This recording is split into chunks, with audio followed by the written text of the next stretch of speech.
നമസ്കാരം. അപ്പോൾ ഇന്ന് നമ്മുടെ ചേട്ടൻ്റെയും ചേച്ചിയുടെയും സെക്കൻഡ് വെഡ്ഡിങ് ആനിവേഴ്സറി ആണ്. അപ്പോൾ നമ്മളെല്ലാവരും കൂടെ മാളിലേക്ക് പോവുകയാണ്. ഇവിടുന്ന് ഒരു ഗിഫ്റ്റ് വാങ്ങിച്ചിട്ട് വേണം അവരുടെ വീട്ടിലേക്ക് പോകാനായിട്ട്. ചേട്ടനെന്ന് പറഞ്ഞാൽ നമ്മുടെ കസിൻ ബ്രദറാണ് കേട്ടോ, ഹസ്ബൻഡിൻ്റെ കസിൻ ബ്രദറാണ്. നിങ്ങൾ ഓണത്തിൻ്റെ വീഡിയോയിൽ അവരെ കണ്ടിട്ടുണ്ടാവും. പോയി പാത്ത് ഞങ്ങളെ വിട്ടിട്ട് മുമ്പിൽ ഓടുക കേട്ടോ. നല്ല അടിപൊളി ഫ്രോക്കൊക്കെ ഇട്ടിട്ടാണ് പോകുന്നത്. ബർത്ത്ഡേക്ക് ഗിഫ്റ്റ് കിട്ടിയ ഫ്രോക്കാണ് കേട്ടോ. ആദ്യം ഇടിക്കാനൊരു ബുദ്ധിമുട്ടുണ്ടായിരുന്നെങ്കിലും പിന്നെ അവൾ അത് വെച്ചിട്ട് അടിച്ചു പൊളിക്കുമായിരുന്നേ. അപ്പോൾ നമ്മൾ നേരെ പോകുന്നത് സ്പീഡ് ഗിഫ്റ്റ്സിലേക്കാണ് കേട്ടോ. അപ്പോൾ നമ്മൾ എന്ത് ഗിഫ്റ്റാണ് കൊടുക്കേണ്ടതെന്ന് കുറേ ദിവസമായിട്ട് ആലോചിക്കുകയാണ്. എന്നിട്ട് ലാസ്റ്റ് മൊമെൻറ്റിൽ, അതായത് തലേദിവസമാണ് നമ്മളൊരു തീരുമാനത്തിലെത്തിയത്, നമുക്ക് എന്തെങ്കിലും ഒരു ഫോട്ടോ ഫ്രെയിം ആക്കി കൊടുക്കാമെന്ന്. പിന്നെ ഫോട്ടോ തപ്പലായി, സമയത്തിനുള്ളിൽ കിട്ടണമെന്നുള്ള ടെൻഷനായി. അങ്ങനെയാണ് കേട്ടോ നമ്മൾ സ്പീഡ് ഗിഫ്റ്റിൽ സിദ്ദിഖിക്കനെ വിളിച്ചത്. ഞങ്ങൾ എവിടെ എത്തി, ഗിഫ്റ്റ് ഒന്ന് ഓപ്പൺ ആക്കിയപ്പോഴത്തേക്ക് ഷോക്കായി പോയി കേട്ടോ. അത്ര നല്ല ക്ലാരിറ്റിയിലാണ് കേട്ടോ അവർ ചെയ്തു തന്നത്. ക്ലാരിറ്റി ആണെങ്കിലും ഡിസൈൻ ആണെങ്കിലും എല്ലാം അടിപൊളിയായിരുന്നേ. അത് കണ്ടപ്പോൾ തന്നെ എങ്ങനെയെങ്കിലും അവരുടെ വീട്ടിലൊന്ന് എത്തി അതൊന്ന് കൊടുത്താൽ മതി എന്നായി കേട്ടോ. നമുക്ക് അത്രയ്ക്ക് സന്തോഷമായി കേട്ടോ അത് കണ്ടു കഴിഞ്ഞപ്പം. അപ്പോൾ ഞങ്ങൾക്ക് പെട്ടെന്ന് ആർക്കെങ്കിലും ഒരു ഗിഫ്റ്റ് കൊടുക്കണമെന്നുണ്ടെങ്കിൽ ഞങ്ങൾ ഓടി വരുന്ന ഇങ്ങോട്ടാണ് കേട്ടോ. അപ്പോൾ ഇത് ലൊക്കേറ്റ് ചെയ്യുന്നത് അബുദാബിയിലെ ഹംദാൻ സ്ട്രീറ്റിൽ WTC മാളിൻ്റെ അകത്ത് B2-ലാണ് കേട്ടോ. അപ്പോൾ ആർക്കെങ്കിലും ഗിഫ്റ്റ് കൊടുക്കണമെന്ന് ആഗ്രഹമുണ്ടെങ്കിൽ, അല്ലെങ്കിൽ സ്വന്തമായിട്ട് എന്തെങ്കിലും വാങ്ങിക്കണമെന്ന് ആഗ്രഹമുണ്ടെങ്കിൽ അപ്പോൾ ഇവിടെ കോൺടാക്റ്റ് ചെയ്താൽ മതി കേട്ടോ. അടുത്തുള്ളവർക്കെല്ലാം ഇവിടെ വരാം. അപ്പോൾ ഗിഫ്റ്റൊക്കെ കണ്ട ആ സന്തോഷത്തിൽ ഞങ്ങൾ പെട്ടെന്ന് തന്നെ ശ്രീതേട്ടൻ്റെ വീട്ടിലേക്ക് പോവുകയാണേ. ഇപ്പോഴാട്ടോ ഓർത്തത്, ഞാൻ ചേട്ടൻ ചേച്ചി എന്ന് മാത്രമല്ലേ പറഞ്ഞുള്ളൂ. അപ്പോൾ ചേട്ടൻ്റെ പേര് ശ്രീജിത്ത്, ചേച്ചിയുടെ പേര് നിമ്മി. അപ്പോൾ ഞങ്ങൾ ഇവിടുന്ന് പെട്ടെന്ന് പോവുകയാണ്. ഞങ്ങളെ വെയിറ്റ് ചെയ്തിട്ട് ആഷിക്ക് അവിടെ നിൽപ്പുണ്ട്. ആഷിക്ക് എന്ന് പറഞ്ഞാൽ ഹസ്ബൻഡിൻ്റെ കസിൻ സിസ്റ്ററിൻ്റെ മൂത്ത പെങ്ങളുടെ മകനാണ് കേട്ടോ. അപ്പോൾ ആഷിക്കും ഞങ്ങളെല്ലാവരും കൂടെ ഒന്ന് ചായ കുടിച്ചിട്ട് പിന്നെ നടക്കാമെന്ന് വിചാരിച്ച്, നടക്കാവുന്ന ദൂരത്തിലാണ് കേട്ടോ ശ്രീതേട്ടൻ്റെ വീട്. അങ്ങനെ ഞങ്ങൾ ഈ ദുനിയാവിലാണ് കയറിയത്. ഇത് നമുക്ക് അടുത്ത് തന്നെയാണ് കേട്ടോ, നമ്മൾ ഇടയ്ക്കിടയ്ക്ക് വരാറുള്ള ഷോപ്പാണ്. അങ്ങനെ അവിടുന്ന് ചായയും പലഹാരവും എല്ലാം കഴിച്ചതിന് ശേഷം ഞങ്ങൾ പിന്നെ ശ്രീതേട്ടൻ്റെ വീട്ടിലേക്കാണ് പോകുന്നത്. ഇവിടുത്തെ ലിഫ്റ്റിനൊരു പ്രത്യേകതയുണ്ട്. ഈ ലിഫ്റ്റിൻ്റെ ഡോറ് നമ്മൾ തുറക്കുകയും അടക്കുകയും ചെയ്യണം കേട്ടോ. അപ്പം ഈ ലിഫ്റ്റ് കയറിയിട്ട് ആദ്യത്തെ പ്രാവശ്യം ഞങ്ങൾക്ക് പണി കിട്ടിയിട്ടുണ്ട് കേട്ടോ. ഞങ്ങൾ ഫസ്റ്റ് ടൈം ഇവിടെ വന്നിട്ട് തിരിച്ചു പോകുന്ന സമയത്ത് ഞങ്ങൾ താഴെ എത്തി, പക്ഷെ ഡോറ് തുറന്നില്ല. അതുകൊണ്ട് തന്നെ ലിഫ്റ്റ് പിന്നെയും തിരിച്ച് മുകളിൽ പോയിട്ട് പിന്നെയും താഴെ വന്നപ്പോഴാണ് ഞങ്ങളെത്തിയത്. ഞങ്ങൾ ആ കഥയൊക്കെ ആഷിക്കിനോട് പറഞ്ഞുകൊണ്ടാണ് ഞങ്ങൾ ലിഫ്റ്റ് കയറിയത്. അങ്ങനെ അവസാനം ഞങ്ങളവിടെ എത്തി. നമ്മളെല്ലാവരും മിക്കവാറും സാറ്റർഡേ അല്ലെങ്കിൽ സൺഡേ ആണ് കേട്ടോ പ്രോഗ്രാംസൊക്കെ അറേഞ്ച് ചെയ്യാറ്. കുറച്ച് പേർക്ക് ലീവ് ഉണ്ടാവും, ബാക്കിയുള്ളവർ അതിനനുസരിച്ച് ലീവ് എടുക്കും കേട്ടോ. അപ്പോൾ അതെല്ലാവർക്കും കംഫർട്ടബിൾ ആയിട്ടുള്ള ഡേയ്സാണേ. റൂം നോക്കി ചെയ്തിട്ടും ആരും വാതിൽ തുറന്നില്ല. അപ്പോൾ ഒരു ഡൗട്ട് വന്നു, ഇത് തന്നെയാണോ റൂം അതോ ഇനി മാറിപ്പോയോ എന്ന്. അങ്ങനെ ഞങ്ങൾ കുറച്ച് സമയം ഇങ്ങനെ വെയിറ്റ് ചെയ്തപ്പം ശ്രീതേട്ടൻ വന്നിട്ട് വാതിൽ തുറന്നേ. അപ്പോൾ ഞങ്ങൾക്ക് കണ്ടതായി മനസ്സിലായി, ശ്രീതേട്ടൻ ബലൂണൊക്കെ ആയിട്ടാണ് കേട്ടോ നിന്നത്. ബലൂണെല്ലാം വീർപ്പിച്ചുകൊണ്ട് ശ്രീതേട്ടൻ അവിടെ ഇരിക്കുമായിരുന്നേ. അപ്പോൾ ശ്രീതേട്ടൻ ഇത്രയൊക്കെ ആക്കി വെച്ചു കേട്ടോ. ഞങ്ങൾ വന്നപ്പോഴത്തേക്കും ഇനിയിപ്പോൾ എല്ലാവരും കൂടെ കൂടിയിട്ട് ബാക്കി പൂർത്തിയാക്കണം. അപ്പോൾ ചെന്ന ഉടനെ പാത്തു ബലൂൺ കണ്ടു, അവൾക്കത് മതി, അവൾ ഹാപ്പി ഹാപ്പി എന്ന് പറഞ്ഞുകൊണ്ട് ഓടിക്കൊണ്ട് നടക്കുവാണേ. അവൾക്ക് അവളുടെ ബർത്ത്ഡേ കഴിഞ്ഞ് പിന്നെ ഫസ്റ്റ് ബർത്ത്ഡേ ഒന്നും അവൾക്ക് ഓർമ്മയില്ല കേട്ടോ. അപ്പോൾ സെക്കൻഡ് ബർത്ത്ഡേയുടെ പാർട്ടി കഴിഞ്ഞതിൽ പിന്നെ അവൾക്ക് ബലൂണ്, കേക്ക്, അങ്ങനെ എന്ത് കണ്ടാലും അവൾ ഹാപ്പി ഹാപ്പി എന്ന് പറഞ്ഞുകൊണ്ട് നടക്കുവേ. അപ്പോൾ ബലൂൺ പെട്ടെന്നൊന്ന് വീർത്ത് കിട്ടാനായിട്ട് ഇവർ മത്സരം വെച്ചു കേട്ടോ. 3 പേർക്കും 10 ബലൂൺ വീതം കൊടുത്തേ. അപ്പോൾ അതിൽ ആരാണ് ഏറ്റവും ആദ്യം വീർപ്പിച്ച് തീർക്കുന്നതെന്ന് അവരെ പ്രോത്സാഹിപ്പിച്ചുകൊണ്ട് പാത്തും വീഡിയോ എടുത്തുകൊണ്ട് ഞാനും കൂടെ ഉണ്ടായിരുന്നു കേട്ടോ. നിമ്മി ചേച്ചി അടുക്കളയിൽ എന്തോ കാര്യമായിട്ട് എന്തോ ചെയ്തുകൊണ്ടിരിക്കുമായിരുന്നേ. അപ്പോൾ ഇങ്ങനെ മത്സരം വെച്ചതുകൊണ്ട് ബലൂണെല്ലാം പെട്ടെന്ന് വീർപ്പിച്ച് കിട്ടിയേ. ശ്രീതേട്ടൻ നല്ല ക്രിയേറ്റീവായിട്ട് തിങ്ക് ചെയ്യുന്ന ഒരാളാണ് കേട്ടോ. ശ്രീതേട്ടൻ മാത്രമല്ല കേട്ടോ, ഇവരെല്ലാവരും അങ്ങനെ തന്നെയാണ്. നല്ല ക്രിയേറ്റിവിറ്റി ഉള്ള ആൾക്കാരാണ് കേട്ടോ ഇവരെല്ലാവരും. അപ്പോൾ കഴിഞ്ഞ പ്രാവശ്യം പാത്തുവിൻ്റെ ഫസ്റ്റ് ബർത്ത്ഡേക്ക് ഇപ്പോൾ മാരിയറ്റ് വെച്ചായിരുന്നല്ലോ നടത്തിയത്. അപ്പോൾ അതിന് നമ്മൾ ഡെക്കറേഷന് പുറത്തുനിന്ന് ആളെയൊന്നും വിളിച്ചിട്ടില്ലായിരുന്നേ, നമ്മൾ തന്നെയായിരുന്നു ഡെക്കറേഷൻ ചെയ്തത്. അപ്പോൾ ഇവരെല്ലാവരും കൂടെ കൂടിയിട്ടായിരുന്നു കേട്ടോ അന്ന് ചെയ്തത്.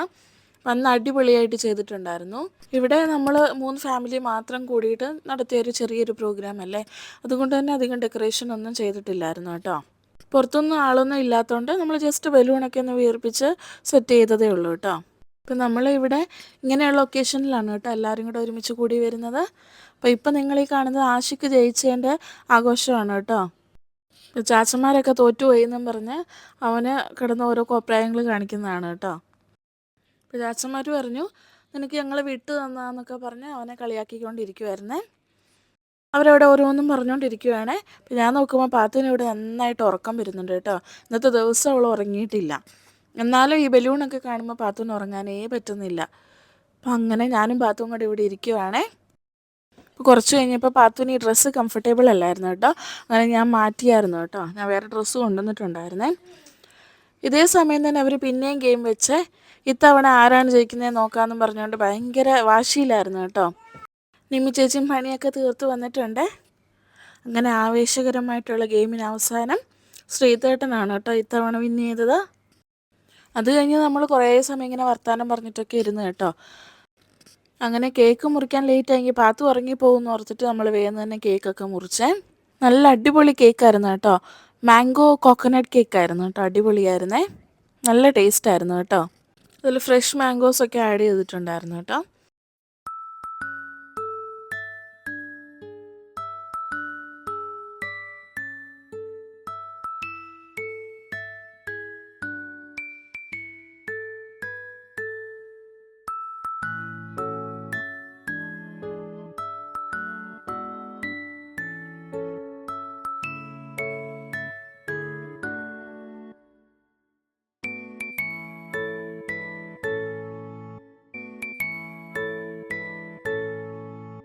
അങ്ങനെ കേക്കൊക്കെ കട്ട് ചെയ്ത് അവരങ്ങോട്ടും ഇങ്ങോട്ടും കൊടുത്തു. ശേഷം പാത്തുവിനും എല്ലാവർക്കും തന്നു കേട്ടോ. പാത്തുവിന് കേക്ക് നന്നായിട്ട് ഇഷ്ടപ്പെട്ടു കേട്ടോ. ചില കേക്കൊന്നും പാത്തു കഴിക്കാറില്ല. അപ്പോൾ ഈ കേക്ക് പാത്തുവിന് നന്നായിട്ട് ഇഷ്ടപ്പെട്ടെ. പാത്തു ഉറങ്ങുമെന്ന് വിചാരിച്ചിട്ടാണ് നമ്മൾ വേഗം കേക്ക് കട്ട് ചെയ്തത്. അപ്പോൾ കേക്കൊക്കെ കട്ട് ചെയ്ത് കഴിഞ്ഞപ്പോൾ പാത്തു പിന്നെ ആക്റ്റീവായി കേട്ടോ. പാത്തു ഉറങ്ങുന്ന ലക്ഷണമൊന്നും കാണുന്നില്ല. അപ്പോൾ നിങ്ങൾ ശ്രദ്ധിച്ച് കാണും, പാത്തുവിനെ ഡ്രസ്സ് മാറ്റിയിട്ടുണ്ടേ. അപ്പം മറ്റേ ഡ്രസ്സ് ഇടിയിക്കണമെന്നായിരുന്നു ഞങ്ങൾ വിചാരിച്ചിരുന്നത്. പക്ഷെ കുറേ കഴിഞ്ഞപ്പോൾ അത് നെറ്റൊക്കെ ഉള്ളതുകൊണ്ട് അവൾക്ക് നല്ല ബുദ്ധിമുട്ടായേ. അങ്ങനെ ഞങ്ങൾ കേക്കൊക്കെ കഴിച്ചതിന് ശേഷം ഇനി ഗിഫ്റ്റ് കൊടുക്കണ്ടേ. ഈ സമയം കൊണ്ട് ആഷിക്ക് ഓടിപ്പോയി അവൻ്റെ ഗിഫ്റ്റ് എടുത്തുകൊണ്ട് വന്നേ. അവൻ ആദ്യം കൊടുക്കണമെന്ന് പറഞ്ഞിട്ട് അവൻ ഓടിപ്പോയിട്ട് എടുത്തുകൊണ്ട് വന്നത് കേട്ടോ. പാത്തിൻ്റെ കൈ പറ്റിയ ക്രീമൊക്കെ അത് തുടച്ചു കൊടുക്കുവാണേ. അവൾക്കില്ലെങ്കിൽ ഭയങ്കര ബുദ്ധിമുട്ടാണ് കേട്ടോ. ആഷിക്ക് ചാച്ചനെയൊക്കെ നേരെ നിർത്തുവാണേ ഫോട്ടോ എടുക്കാനായിട്ട് ഗിഫ്റ്റ് കൊടുക്കുന്നതിൻ്റെ. അപ്പോൾ നമ്മൾ ആദ്യം ഗിഫ്റ്റ് വാങ്ങിക്കാമെന്ന് തീരുമാനിച്ചപ്പോൾ ഡ്രസ്സാണ് കേട്ടോ ആദ്യം മനസ്സിൽ വന്നത്. അപ്പോൾ ഡ്രസ്സ് എല്ലാവരും കൊടുക്കുമല്ലോ എന്ന് പറഞ്ഞിട്ടാണ് ഫോട്ടോ ഫ്രെയിം ആക്കാൻ തീരുമാനിച്ചത്. അപ്പോൾ ഫോട്ടോ ഫ്രെയിം ചെയ്തുകൊണ്ട് വന്നപ്പോൾ ആഷിക്കും അത് തന്നെയാണ് കേട്ടോ ചെയ്തത്. അതേ ഫോട്ടോയെല്ലാം മറ്റൊരു ഫോട്ടോ ഫ്രെയിം ചെയ്തിട്ടാണ് കേട്ടോ അവനും കൊടുത്തത്. അപ്പോൾ അത് കഴിഞ്ഞിട്ട് ഇപ്പോൾ ഞങ്ങളുടെ ഒഴിവാണ് കേട്ടോ. അപ്പം ഞങ്ങളുടെ ഗിഫ്റ്റ് 2 പേർക്കുമായിട്ട് കൊടുത്തേ. 2 ഗിഫ്റ്റും അവർക്ക് ഒരുപാട് ഇഷ്ടപ്പെട്ടായിരുന്നേ. അതിനുശേഷം നമ്മളെല്ലാവരും കൂടെ ഫോട്ടോ എടുക്കാമെന്ന് ഓർത്തു. അങ്ങനെ ഫോട്ടോ എടുക്കാൻ നിന്ന് കഴിഞ്ഞപ്പോൾ എനിക്ക് പൊക്കം കുറവ്.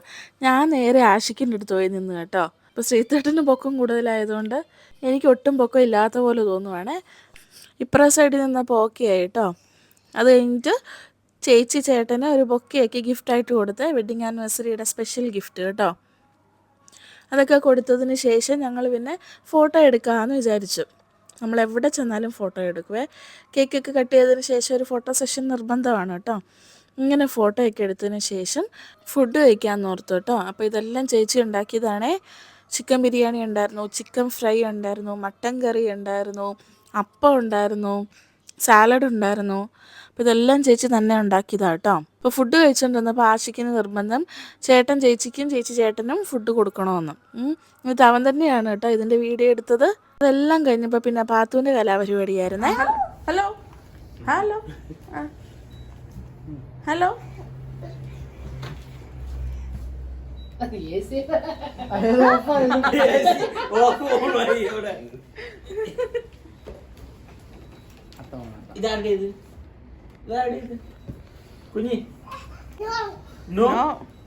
ആഷിക്കിനോട് പിന്നെ നന്നായിട്ട് സംസാരിക്കാൻ ഞാൻ ശ്രദ്ധിച്ചു. ഇപ്പൊ കൊറേ പ്രാവശ്യമായി ആഷിക്കിനോട് നല്ല കുഞ്ഞിക്കേതാ ബാലൻസ് ഇല്ല. ഒരേ സൈസ് ഗോൾഡ് വേണോ സിൽവർ വേണോ? ഏതാ വേണ്ടിയ? ഏതാ വേണ്ടിയ? പിന്നെ നീ അപ്പച്ചി പറഞ്ഞ മോനെ ഈ ആരോട് ഈ സംസാരിക്കുന്നത്?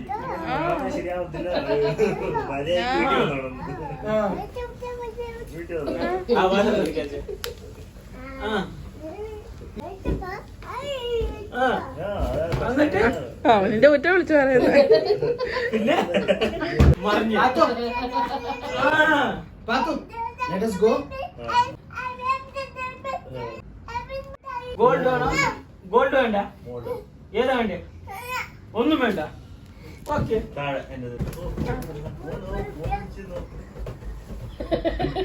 എനിക്ക് ചിരിക്കാൻ വയ്യ.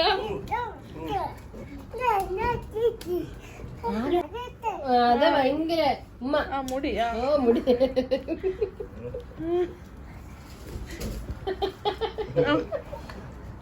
എന്റെ പാത്തു നോക്കൂ.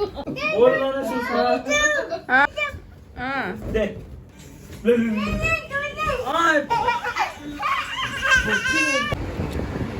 Bye bye, bye bye. Bye bye. എന്നെ ബെല്ലും കൊണ്ടാക്കാം. പിറ്റേ ദിവസം രാവിലെ ഡ്യൂട്ടിക്ക് പോകേണ്ടതുകൊണ്ട് ഞങ്ങൾ പെട്ടെന്ന് ബൈ പറഞ്ഞിറങ്ങി കേട്ടോ.